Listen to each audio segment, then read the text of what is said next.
Hello, everybody, and welcome back to the Dalmatee Tennis Podcast. We're going to be summing up the end of March, the Miami Open, pretty much, where Carlos Alcaraz on the men's side became the first 18-year-old winners of a Masters 1000 event since who, Ewan? Since Rafael Nadal.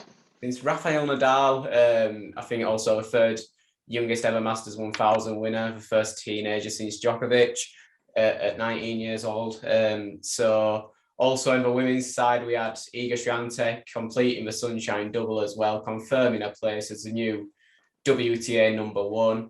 So a fantastic tournament. But just first off, Ewan, how are you doing? Enjoyed the tennis for last week? So definitely, I'm doing well, thanks. Yeah, very enjoyed what I did see of the Miami Open. I didn't get to see the whole tournament live. I was away for sort of during kind of the mid part of the tournament, but I did see the start and the end, and the final live, and I've caught up on all of it with kind of highlights and watching some of the matches since then. So it was definitely an enjoyable tournament. Was still following it closely, and some really interesting matches and storylines.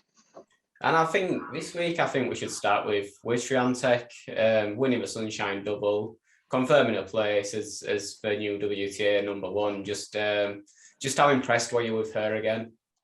Oh, massively impressed. I mean, just continuing this incredible start of the season. We've seen now 17 matches she's won in a row. As you mentioned, completing the Sunshine Double. I think only the fourth WTA player to do it, and the first WTA player to win the first three WTA 1000 events of a season, which I mean is an incredible achievement. I think there's only one man who's done it, which was Djokovic in 2015, I believe, when he did the Sunshine Double and then Monte Carlo. So I mean that just shows what an incredible achievement that is, to sweep the first three 1000 events on the WTA side, that no one else has done that. And I mean, to win the tournament without dropping a set, she's just continued this incredible run she's on hard courts. I think it started the season as well. She's 26 matches won, 3 lost this year. I mean, semi-finals also at the Australian Open, throw that in. It's just been remarkable. And as you mentioned, it's the new world number one, with Ash Barty removing herself from the rankings.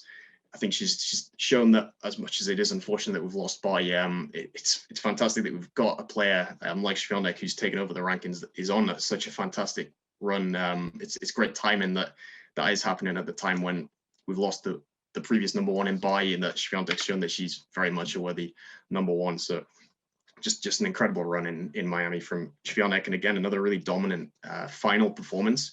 6-4, 6-love in the Miami final after she won in Indian Wells, 6-4, 6-1, and then 6-2, 6-love in Doha in those 3 1000 events. I mean, just ruthless in these finals, especially the second sets. She just seems to be, I mean, the first set's pretty convincing scorelines, but once she gets the first set under her belt, I mean, and a fantastic front run, and she's barely dropping games in the second set to close out the match. So it's a fantastic sign of her mentality. Yeah, and I think the thing with, I saw someone ask actually, what do you call it when someone wins the Sunshine Double and also Doha, and someone suggested the hot place triple, and I really like that. So yeah, Iga Świątek winning the hot place triple. I think she'd have only been a couple of 100 points or something behind Barty in the rankings, like really closing it down if Barty was still part of those rankings. So coming into the clay season as well, you'd maybe fancy her to take over the number one spot anyway. Barty's also very good on clay, so who knows? It's one of those things. It's a shame we didn't get to see this rivalry develop, but obviously we understand Barty's reasoning for a retirement. I think we should also touch on Naomi Osaka as well.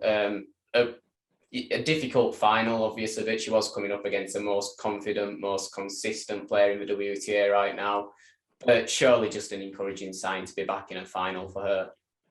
Yeah, really encouraging, definitely. I mean, the first final she'd reached since winning the Australian Open last year. So obviously over a year since she'd been in the final. It shows that the difficult run she'd been on, obviously with struggling, as she's talked about, with mental health. And obviously she hasn't played too many tournaments. She's taken some time away from the sport. But just, I think, great. Yeah, a fantastic run for her. Great to see her back and playing certainly some of her best tennis on the way to the final. And even in the first set against Świątek, it was a really competitive entertaining first set. I thought, unfortunately for Osaka, she did fall off in the second set. It was one-way traffic, but I mean, again, I think that's just gone back to how good Świątek is as a front runner. When she gets herself into that position against pretty much every player we've seen in these big finals, she just closes them out emphatically. But as you say, overwhelmingly a positive run for Osaka, and it's going to be interesting really to see now, I think, whether this could be one of the leading rivalries on the WTA tour going forward. Osaka and Świątek definitely could be, certainly on hard courts. Osaka obviously still, you'd say, has steps to take on clay and grass, but it's going to be interesting to see that. As you mentioned, we're not going to see the Bertine Świątek potential rivalry, unfortunately, but this certainly could be one of the rivalries that the WTA tour has been waiting for. Yeah, and I think just summing up the WTA tournament in Miami, I think young, and I'm going to butcher the pronunciation of her name because she hasn't got a pronunciation guide on the WTA website yet, but Linda Fruhvirtova, I think. So, 16 years old, reaching the fourth round, went out to Paula Badosa, who then had to retire with injury in her next match. I think she followed it up, getting through a couple of rounds at Charleston this week. She definitely got through the first round, I know that. So a young player emerging there, but also it was as well as were there any other players that impressed you in Miami? Yeah, well, as you mentioned, she was very impressive just following the results. I didn't get to see many of her matches live, but I've seen some of the highlights. And I mean, well, just to see a 16-year-old player just having those results at this level, and as you say, backing it up the following week in Charleston on a different surface, just I think fantastic sign of her talent, the potential she's got. And I mean, so that was great to see. I mean, getting a big win over Victoria Azarenka, even with it being Azarenka, withdrawing before the match ended, a bit of a strange one there, but I think that was a fantastic performance for Fruhvirtova. And other players, I mean, Bencic with a strong run to the semi-finals in Miami, losing to Osaka in a tight match. Osaka had never beaten Bencic before. I think it was a 4-0 head-to-head, so that was a big win for Osaka, but a good run for Bencic to kind of come back to form. Also Pegula making a strong run to the semi-finals, just kind of continuing her impressive results on hard courts that we've seen for the last to 18 months. Yeah, you mentioned the withdrawal of Azarenka there. It's been a weird 2 tournaments, Indian Wells and Miami. We've seen a lot of retirements, a lot of withdrawals. So, and I think moving on to the men's side as well, looking at the way that draw panned out, the final 8 or so, seeing a couple of retirements and withdrawals in there, seeing some players that you didn't expect to progress that far, maybe benefiting from those a little bit. Players like Cerundolo. Obviously, Alcaraz has come away a very worthy winner, but it was a weird tournament, wasn't it? Weird tournament, yeah, on both sides, as you mentioned. I mean, and kind of moving to the men's side as he did there with Cerundolo, definitely a shock run for me there. Cerundolo to the semi-finals. I mean, he was a player we'd seen a bit of on clay. I think in Rio he'd had a solid run. We've seen him. I think we've seen him in the ATP 250 event in Argentina last year.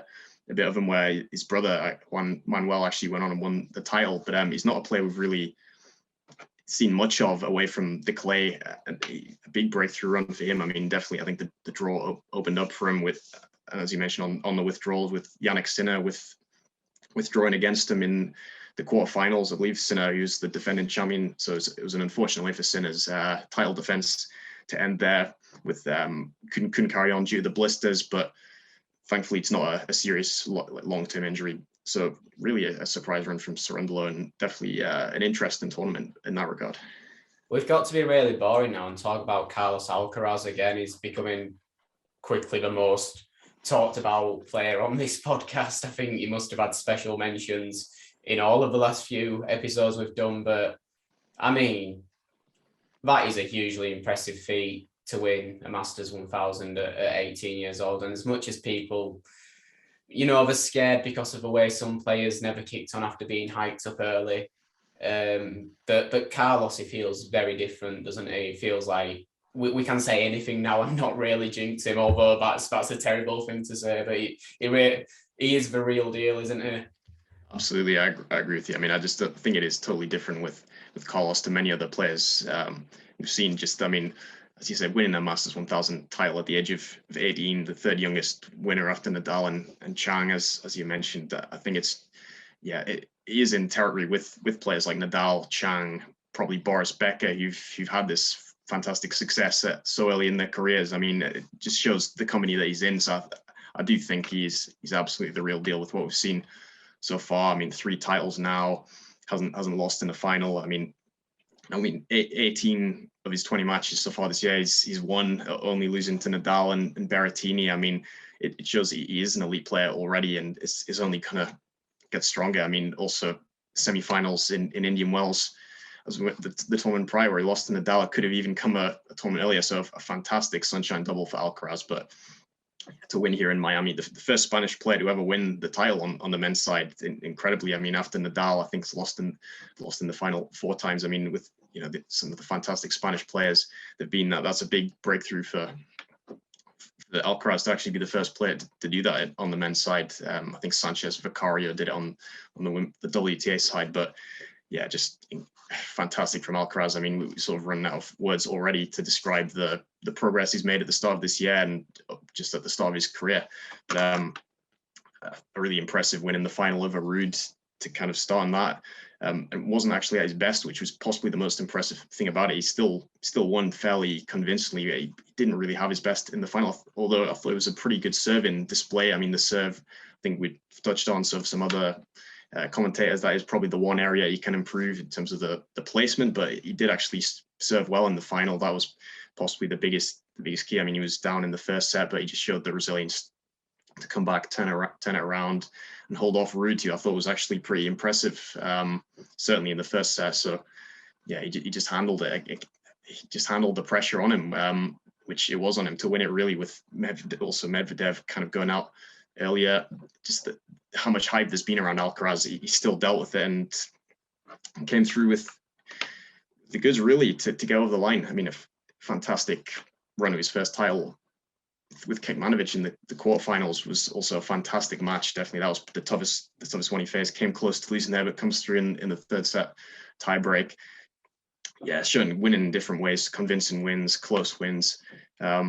Also, definitely should give a mention to Kekmanovic, who's had a fantastic start of the year. I mean, back-to-back quarterfinals in Indian Wells and Miami, following up 4th round at the Australian Open, and also some solid runs on the clay in South America. So he's been a different player, really, this year. He's definitely someone to watch out for as a potential top 20 player, I think, soon. But just shows how good Alcaraz had to be to hold him off in that match, which was possibly the match of the tournament.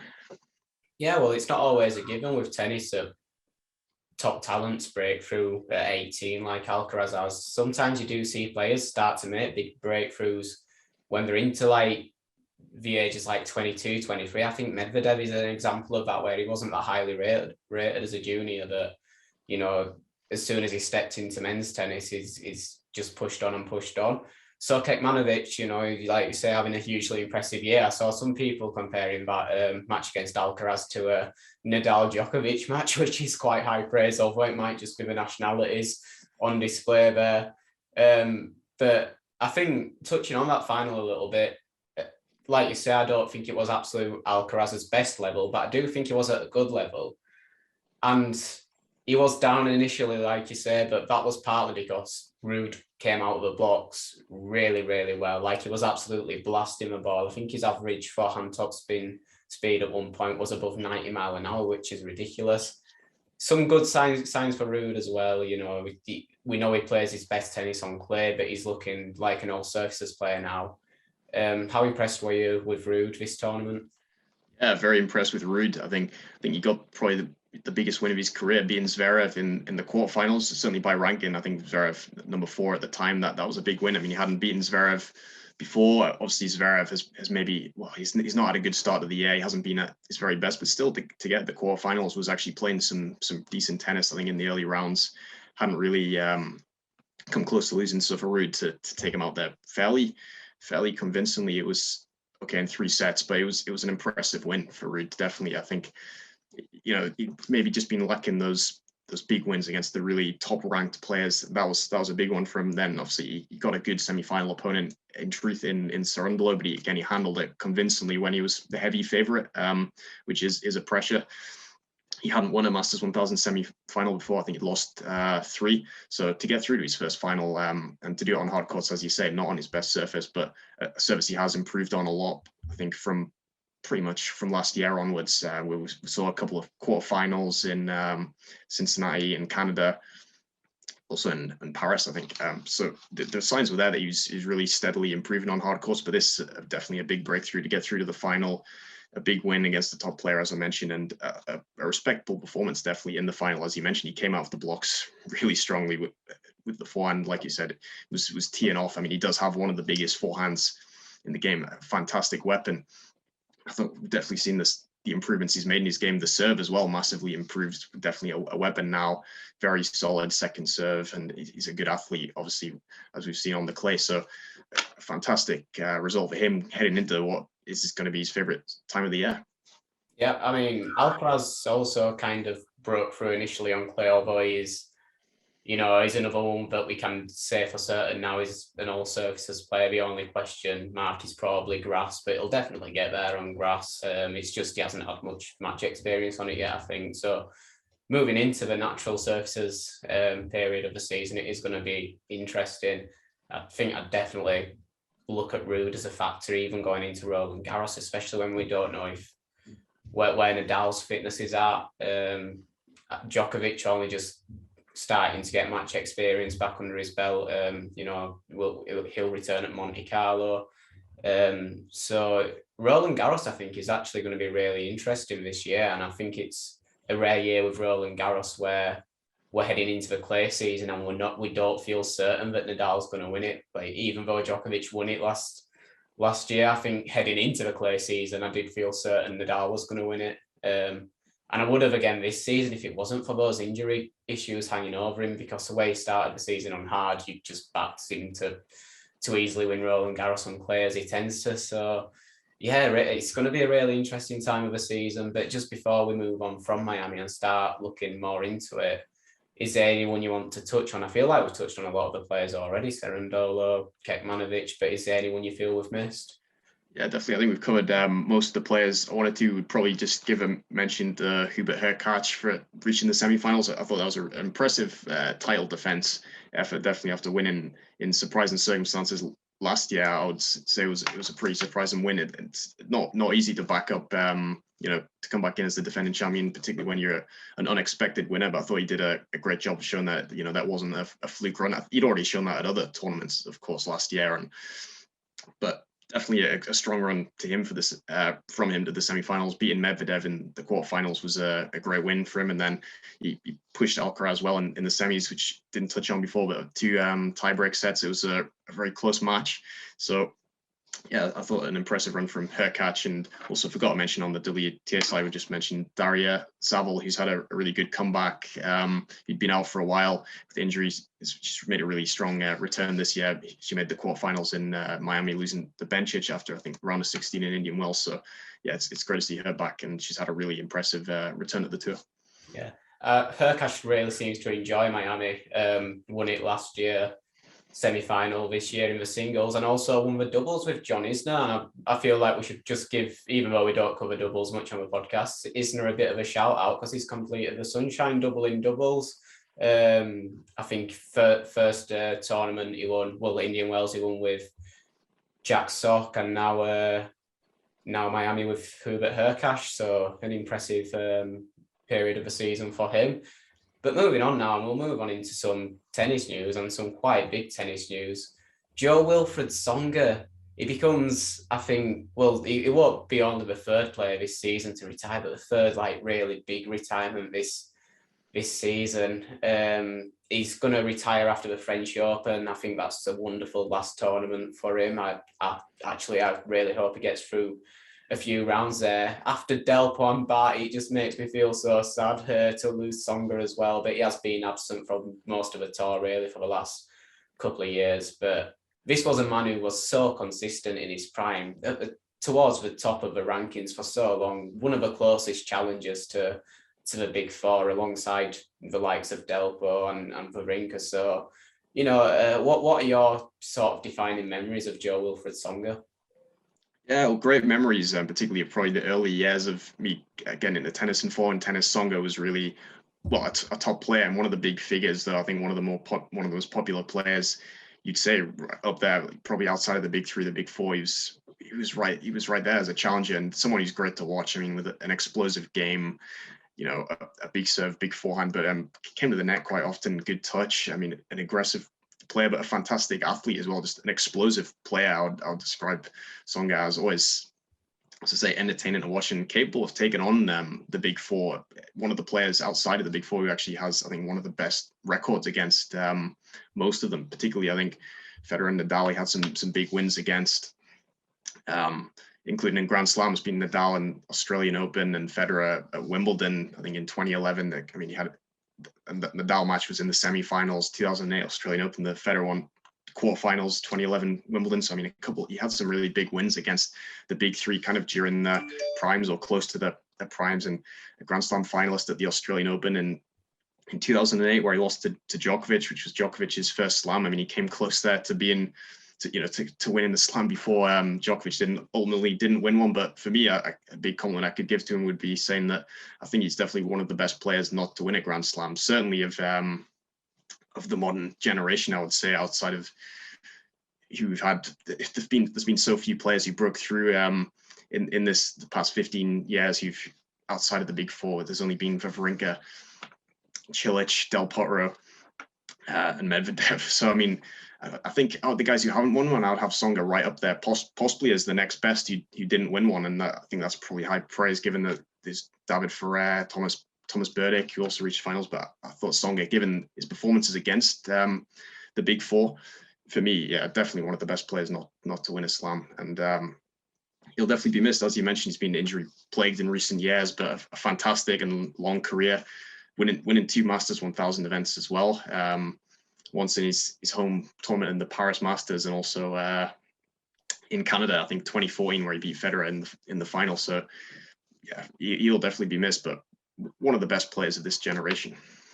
Yeah, I think my memories of Songa are actually very similar to yours. He was one of the players that I remember from when I was first getting into tennis. He always seemed to be popping up in the final weeks of Grand Slams, especially, I grew up watching Wimbledon first of all, because that's one that was always on TV, and he was fairly often in at least the 4th round of Wimbledon. So when you're watching out for a young Andy Murray who was doing similar things on the tour at that point, he was often there alongside him, on the order of play, sometimes against him as well. So, and a really entertaining player, explosive. I'd absolutely agree that I'd have him above maybe David Ferrer and Thomas Berdych as the best player, well, one of the best players to not win a Grand Slam, because of how consistently he was towards the top. I think he was actually the favourite heading into the 2008 Australian Open final as well. It worked out for him. That was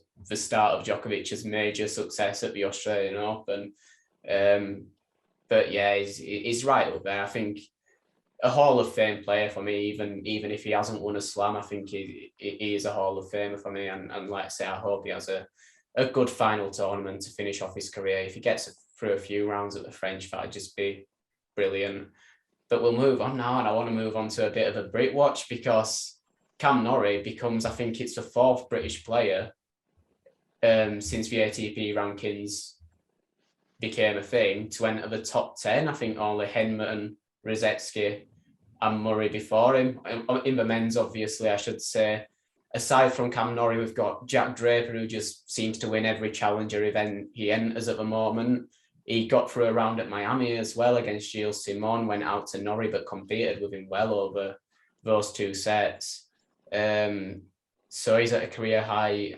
I haven't actually noted down the career high, but he's climbing towards the top 100.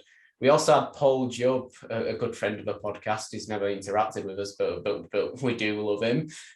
He won his first Challenger Tour event in Bolivia, I think. He briefly reached a career high of 228 after that, but I think he's dropped down to the 230s after having a bit of rest time, which he deserves. But also, I mean, Harriet Dart on the women's side has emerged a little bit this year as well.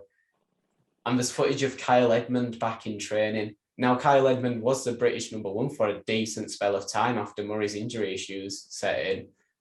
Now he's not even the whole number one. Paul Jubb's above him in the rankings. Now he's not even Yorkshire's number one.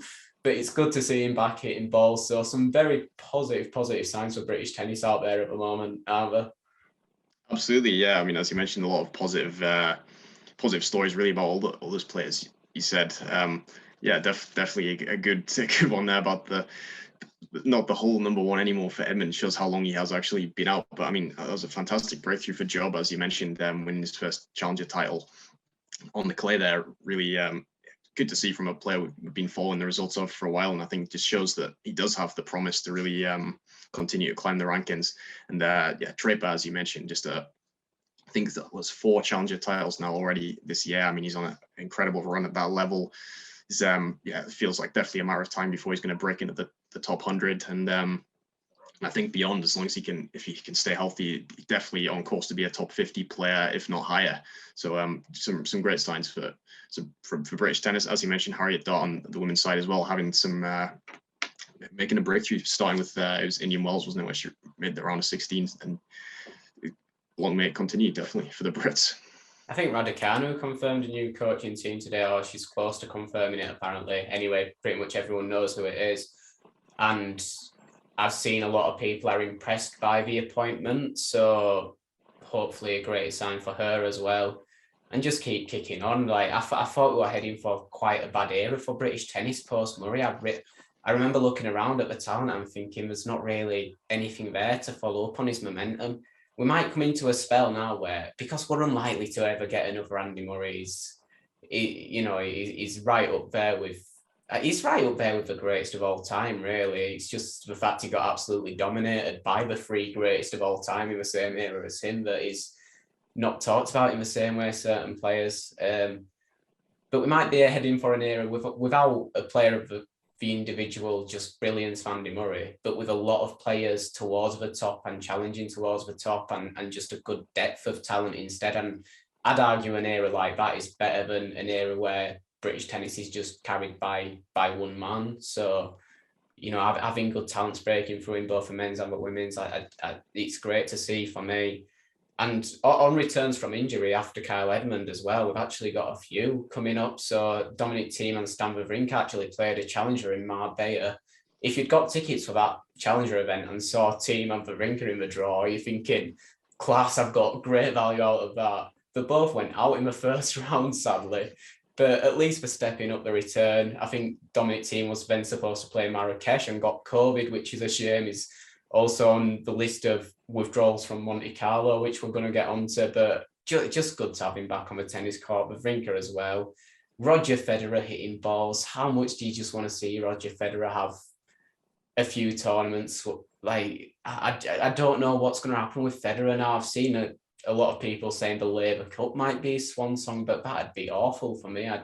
I want to see him at Wimbledon or the US Open, and hopefully that video of him hitting balls with a ball machine, hopefully it's a good sign for his recovery. Yeah, it's great to see him back hitting balls, as you say, after he's been out for a while, really. And after the 3 surgeries on his knees, it's been on his right knee rather. It's been a really difficult period for him the last couple of years, and it would, as you say, it would be a shame if he isn't able to kind of end it on his own terms by playing, some tour level events. Of course, the Labour Cup, it'll be great to see him back there if that is when he makes his return. I know he's announced that he's planning to play that.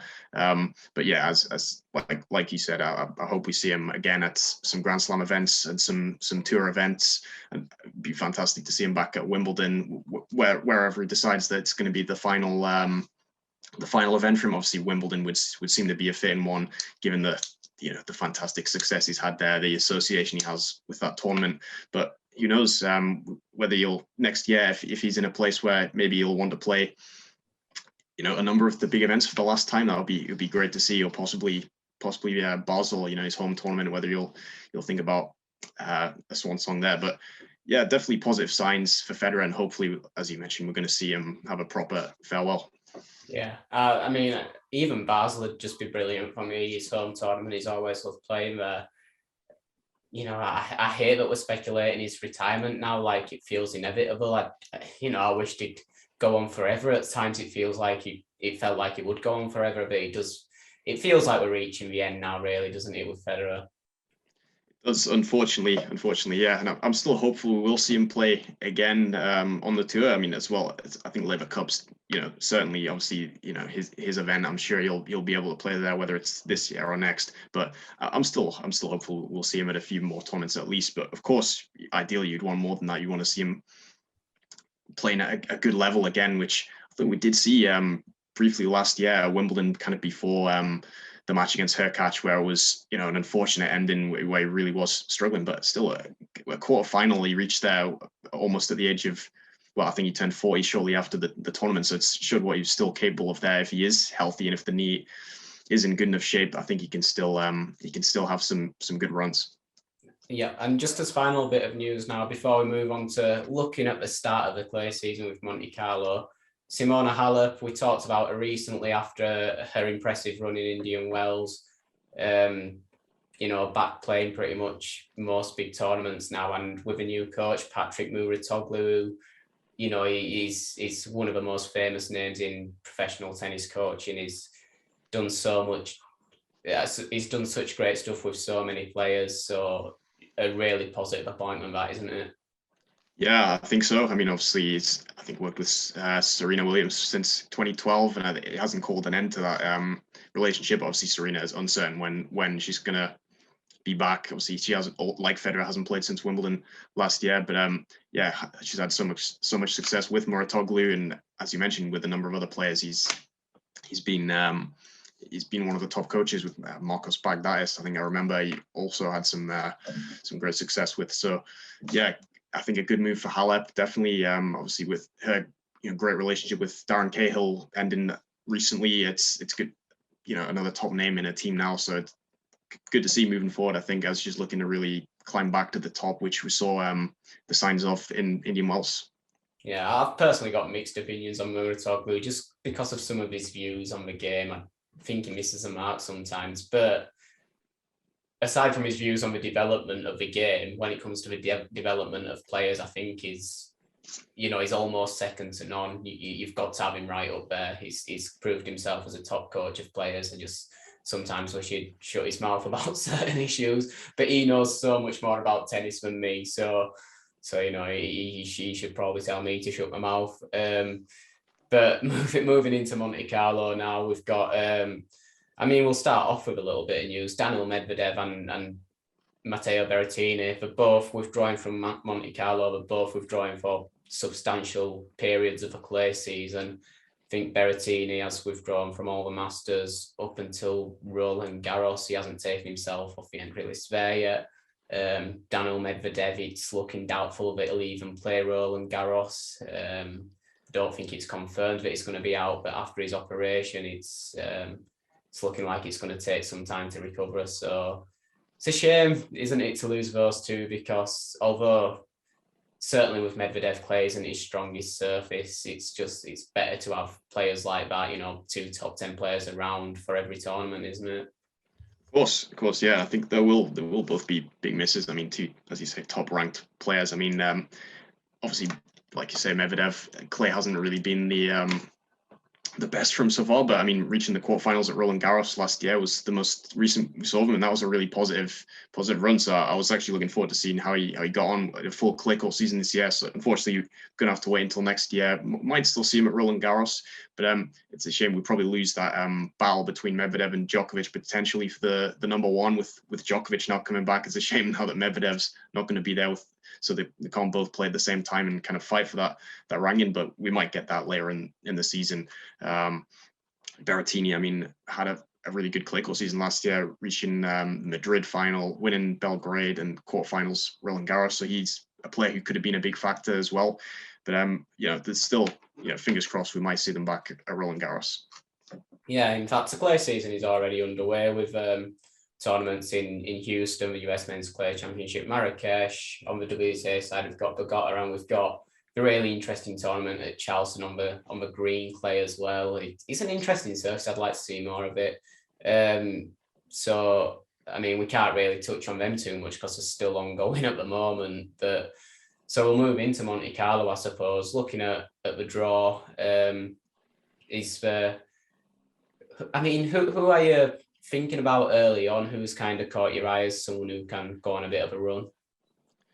Well, it's a really interesting draw. I mean, I've made some predictions for who's going to win in kind of the quarterfinalists, but I mean, I was definitely looking out for Alcaraz wherever he was going to land before the draw, because I kind of had him in mind as a top contender, probably right up there with Djokovic and Tsitsipas. But obviously being seeded number 8, it was going to be interesting to see whose quarter he fell in. So he was going to face Alcaraz potentially as a quarterfinal, and it is Djokovic. It's Djokovic's sections, which I think is really interesting. A potential first meeting between those two is definitely something I would like to see, and I've actually predicted that to happen, and I've gone with Alcaraz for the upset against Djokovic there, which I think it would be such an interesting match to see those two play for the first time. Obviously, Alcaraz with the form he's in. Yeah, it's going to be potentially a great first clash between those two. It's been possibly a long-awaited one, and just with Djokovic coming in, short of matches, obviously only playing Dubai this year. Monte Carlo, he's won it twice, but has actually been his worst Masters 1000 event in terms of win percentage. I think 74, which I mean is still really good. But in recent years, he's had a couple of early exits. It's not last year. I think he lost to Dan Evans in the third round. So I think just the lack of matches for Djokovic, the form Alcaraz is in, I would potentially go for the upset there with Alcaraz. I would pick that, but it's definitely one to watch out for in that top section. Yeah, nice section 2. I'm looking at right now. Casper Ruud, I think, just jumps out straight away there. Norrie's an interesting one. I don't think he has played his best tennis on clay yet. But I mean, looking at those players that don't go straight into the second round, you've got Dimitrov, Basilashvili, who's had good results on clay actually, but like we say, we spoke about him a few times about how just strange he is as a player. Hurkacz, once again, I'm not sure plays his best surface. Gael Monfils is an interesting one. I mean, just looking at that, is it a foregone conclusion for you that Ruud comes out of that section, or is there players in there that you think could maybe do a job? Well, I've gone with Ruud, but I think there's some dangerous names in there potentially, like just in Ruud's little section, as you mentioned, Basilashvili, definitely a dangerous player, but just so unpredictable and inconsistent. And I'll probably actually pick Dimitrov to beat him in the first round. Dimitrov's actually had a couple of good runs in Monte Carlo before. It's a tough one to call, and both those guys are capable of causing Ruud problems, but I would go with Ruud to come through that. I mean, Karatsev is a potential second round opponent for Ruud as well, but it's not. It's been a bit difficult for Karatsev since winning Sydney right at the start of the year. He's had the first time he's really had a tough run since his breakthrough last season. So it'll be interesting to see if he can bounce back. But I would go with Ruud to get through that quarterfinal, and I'd maybe go with Monfils through to Miem. Actually, I've picked Monfils just because the last 2 times he's played Monte Carlo, he's actually made the final in 2016 and the semis in 2015. So it's going back quite a while, yes, but it is a tournament he really enjoys. I think he's obviously had a lot of success on the clay, and a bit like a home tournament from obviously not in France, but connected to France, and French players get the support from the crowd. I've seen that being the case for Monfils here before. He's one of the more popular players there and clearly enjoys it. So I'll go then maybe to pull the upset off against Hurkacz in the first round, who, as you mentioned, I just think we haven't seen a lot from him on clay yet. I think he had a really difficult clay court season last year. His game isn't really that well suited to it. And Norrie in that, maybe tough to go against him. He's in fantastic form. I mean, he did make a couple of finals at the 250 events on clay last year, but haven't seen a lot from him at this event yet. I think he's maybe only played it once, so I would just go with Monfils to get through, then Ruud to beat Monfils in the quarterfinals. Yeah, moving on to section 3 now. I mean, this is a strong section actually. Felix in there. Felix is a good clay court player. Tsitsipas in there. This is probably Tsitsipas's preferred surface at the moment as well. Musetti in the first round as well against Benoit Paire, is another one that is playing his best tennis on clay at the moment, a young player that's you know, he's also, he has mixed results, doesn't he? Sometimes he shows brilliant potential, but sometimes he seems to fall short. Diego Schwartzman, you've got to look at even Lorenzo Sonego as well. Fanini as well. This is a difficult little section to predict, actually, isn't it? It's a tough one, yeah. There's definitely a lot of dangerous players in there. A lot of players who you'd say clay is their best surface.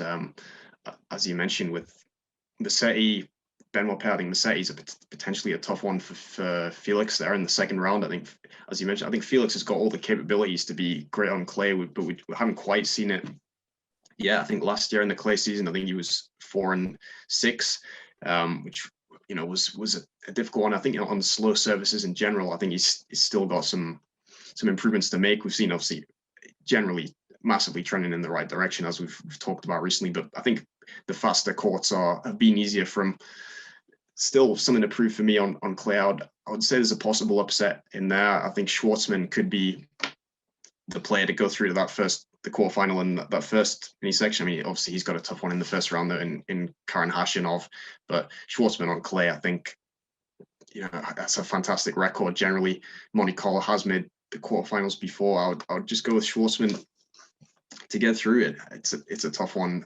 And then, as you mentioned, Tsitsipas with potentially Fanini in the second round. He's a former champion in Monte Carlo, a fantastic clay court player. Also had a good run last year in Monte Carlo, where I think he lost to Ruud. So it definitely, Fanini takes some beating at this tournament, particularly when he does bring his best tennis as he has done the last couple of editions. But I would back Tsitsipas, the defending champion, to be just maybe a bit too good. Sonego also has had some good results on clay, but not a good start to the season.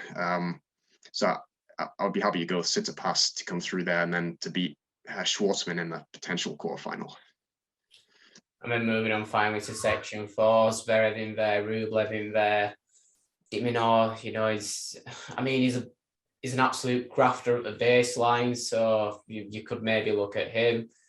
Yannick Sinner, you've definitely got to put him forward as a factor. Sadly, I mean, looking at the wildcard Stan Wawrinka in there, as much as I'd love to see it, I don't really consider him a factor here, as brilliant as he has been on clay. It's just too early into his recovery.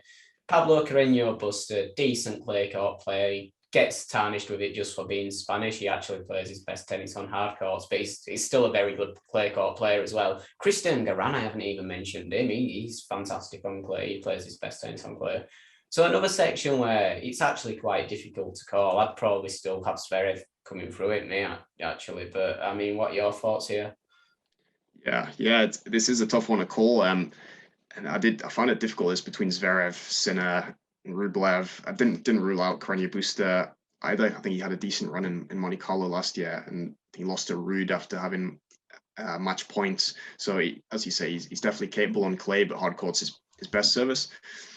Yeah, this is just a tough one to call. I mean, Rublev made the final last year. He had a fantastic win over Nadal, but I've actually gone with Sinner to come through that top section. He's got a potential banana skin and Bona Charge in the first round. He's coming back. He's on the comeback trail after over a year out, but I'm still not expecting to see him at his best quite yet. And I'll say clay probably not Charge's best surface. Some solid results on it, but I would still think Sinner to come through there. I mean, but Garin, that's a tough one, as you say, second round. Then Rublev, but Sinner did beat Rublev, I think, in Barcelona on the clay last year. So I'll just have Sinner to come through that section. But a really a tough one to call. I mean, there's a number of names in there you wouldn't be surprised to see have a solid run. And the bomb section, I would agree. I would have Zverev coming through to the quarterfinals. I think that one's a bit easier to call. I mean, Del Bonis potentially in the second round, obviously a player with a good clay court record. Wawrinka, as you mentioned, it's just great to see him back. But it's still very early on in the comeback, and I think Stan 37 now. I'm not expecting too much from him, certainly not yet anyway, but he has won Monte Carlo before. Definitely dangerous on the clay. It would be interesting to see if he could get a run going, whether he could get through to a match with Zverev. It's definitely, it would be an interesting one. But I'd have Zverev to get through to the quarterfinal. I'd actually go with the upset of Sinner to beat Zverev in that quarterfinal. It's a tough one.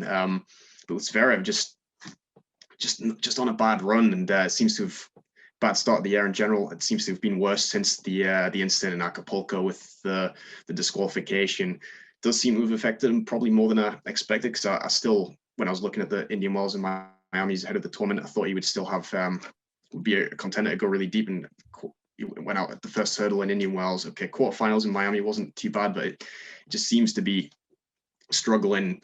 A lot going on with Zverev at the moment, so I wouldn't be surprised to see Sinner possibly beat him there, as he did at the French Open a couple of years ago.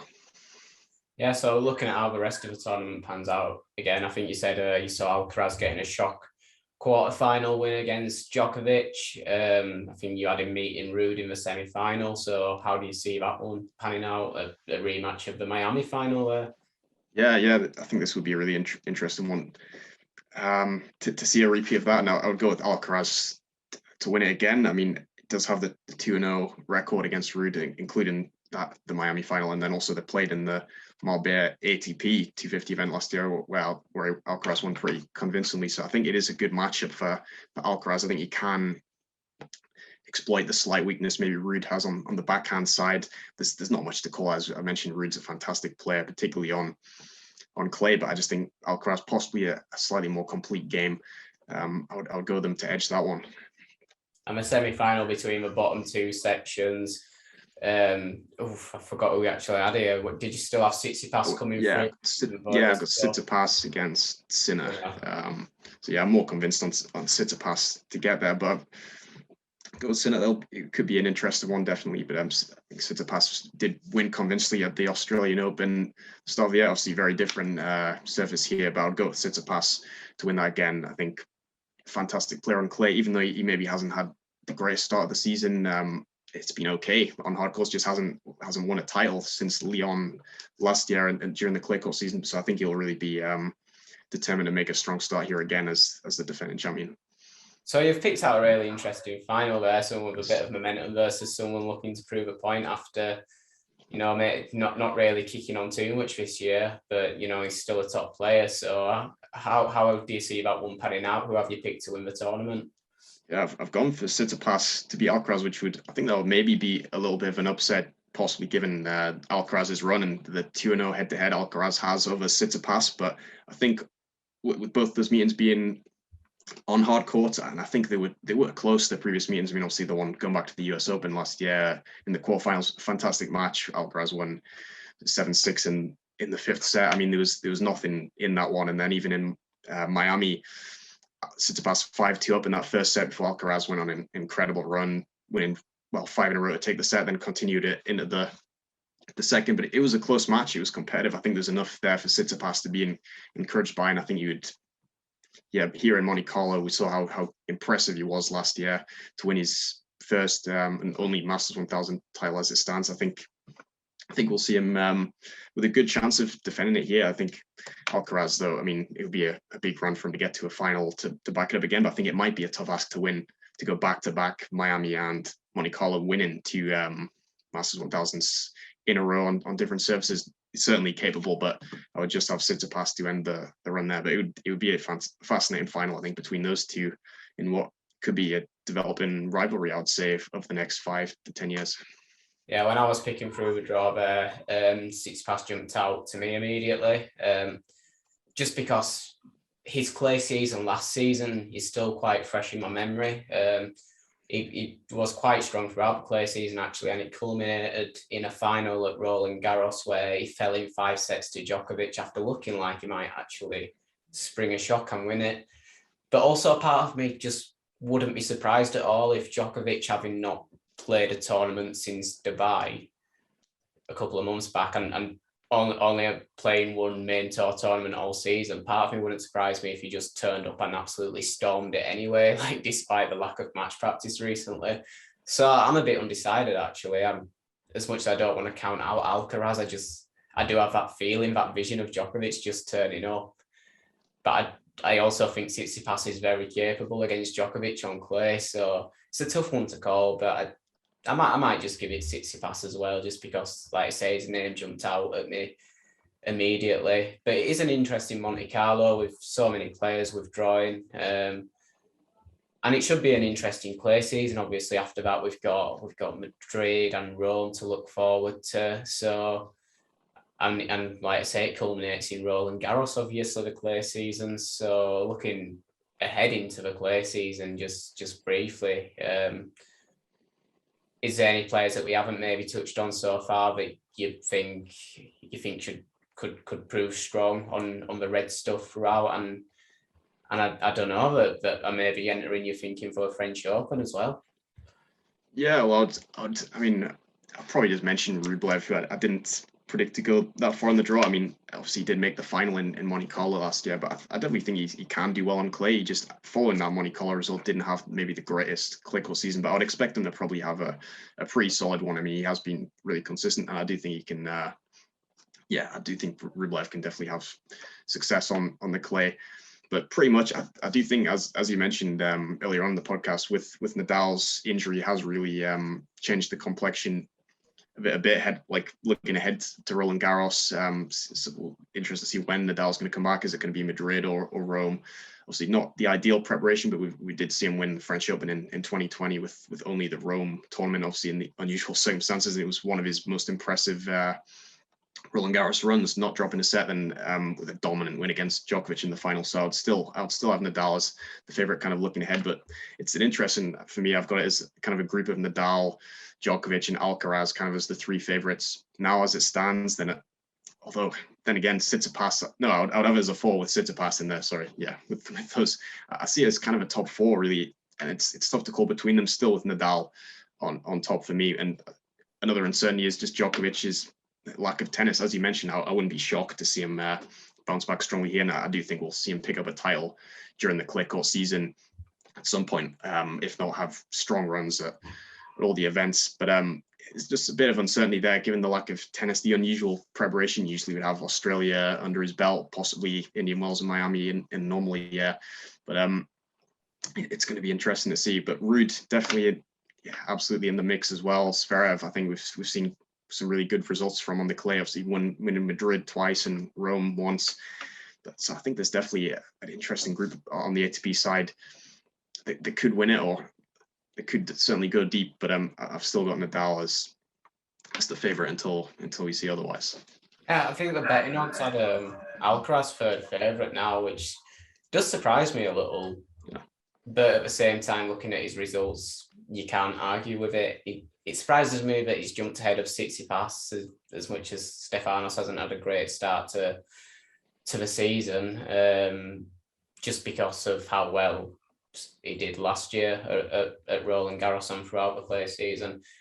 I'm surprised Ruud. I mean, I think Ruud is actually quite up there in the betting odds, but I mean, looking at his record of titles on clay, if Nadal's not fully fit or hasn't got the match practice he wants, if Djokovic struggles initially with his match practice, I think, just getting back into tournaments, I think Ruud is also going to be a huge factor. And